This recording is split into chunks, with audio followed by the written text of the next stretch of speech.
చేవెళ్లగడ్డపై కాంగ్రెస్ జెండా ఎగరాలన్నారు ఎంపీ అభ్యర్థి గడ్డం రంజిత్ రెడ్డి. కాంగ్రెస్ పార్టీ గెలుపు కోసం ప్రతి ఒక్క కార్యకర్త కృషి చేయాలన్నారు.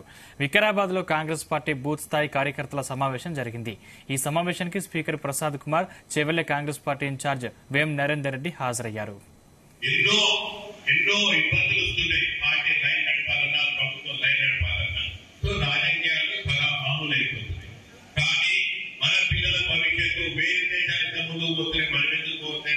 ఆలోచించాల్సిన అవసరం ఇప్పుడు వచ్చింది. ఇప్పుడు ఇది చాలా ఇంపార్టెంట్ కాబట్టి మన పిల్లల భవిష్యత్తు గురించి మనం అందరం కంకర మొదలై మన దేశాన్ని ముందుకు తీసుకుపోయే దిశలో ఏ విధంగా తీసుకోవాలో మనమే డిసైడ్ చేసుకోవాలి. అందరూ పెద్ద బయటికి కావాలి, ఓట్ వేయాలి, మనకి ఇష్టమైన పార్టీకి ఓట్ వేయాలి, గెలిపించుకొని ఒకవైపు లౌకికవాదం, ఒకవైపు మతతత్వం.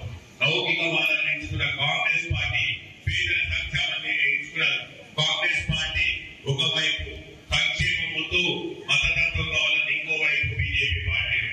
ఎందుకంటే కాంగ్రెస్ పార్టీ పుట్టినప్పటి నుండి ఎప్పుడు 100% ప్రతి మేనిఫెస్టో చూడండి, నేను మొత్తం మేనిఫెస్టో చూస్తుంటుంది. ప్రతిసారి పేదల సంక్షేమాన్ని పెద్దపీట కాంగ్రెస్ పార్టీ. ఎవరైనా ఆరోపిస్తే రుజువు తీసుకురావాలి, మీరు గట్టిగా మీరు చేయండి.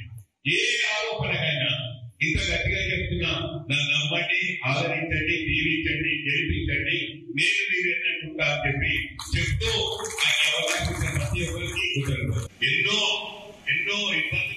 మరోవైపు చేవెళ్ల నియోజకవర్గంలోని శంకరపల్లిలో రంజిత్ రెడ్డి తరపున ఆయన బావమరిది చెన్నారెడ్డి ఇంటింటి ప్రచారం నిర్వహించారు. కాంగ్రెస్ అభ్యర్థి రంజిత్ రెడ్డి గారు గెలిచిన వెంటనే అర్హులైన ప్రతి ఇంటికి 6 గ్యారంటీలు తీసుకువస్తారని చెన్నారెడ్డి గారు హామీ ఇచ్చారు.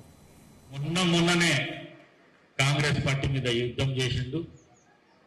మరి కాంగ్రెస్ పార్టీ నుంచి ఇవాళ హైకమాండ్ పిలిచి వారికి డిఫామ్ ఇవ్వడం జరిగింది. ఇది గుర్తుపెట్టుకోండి. మరి యుద్ధం ఎందుకు చేయవలసి వచ్చిందంటే నా బిడ్డ చెప్పిపోయింది.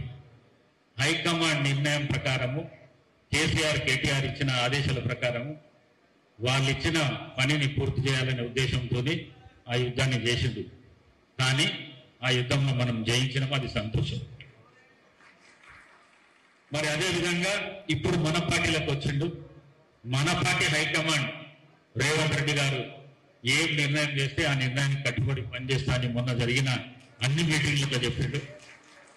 మరి నా మనసులో అయితే వారి గురించి ముందు కొద్దిగా బాధ ఉండే, కానీ ఆ బాధ రోజు ఈ రోజైతే మొత్తం తగ్గిపోయింది. మీకు కూడా ఏదన్నా మనసులో ఉంటే బాధ మాత్రం తగ్గించుకోండి. నేనైతే నా మనస వాచ కర్మన నా తల్లిదండ్రుల మీద ఒట్టేసి, నా భార్య పిల్లల మీద ఒట్టేసి నేను రంజిత్ రెడ్డి అన్న విజయానికి కృషి చేస్తాను. మరోవైపు చేవెళ్ల నియోజకవర్గంలోని శంకరపల్లిలో రంజిత్ రెడ్డి తరపున ఆయన బామ్మర్ది చెన్నారెడ్డి ఇంటింటి ప్రచారం నిర్వహించారు. కాంగ్రెస్ అభ్యర్థి రంజిత్ రెడ్డి గెలిచిన వెంటనే అర్హులైన ప్రతి ఇంటికి 6 గ్యారంటీలు తీసుకొస్తారని చెన్నారెడ్డి హామీనిచ్చారు.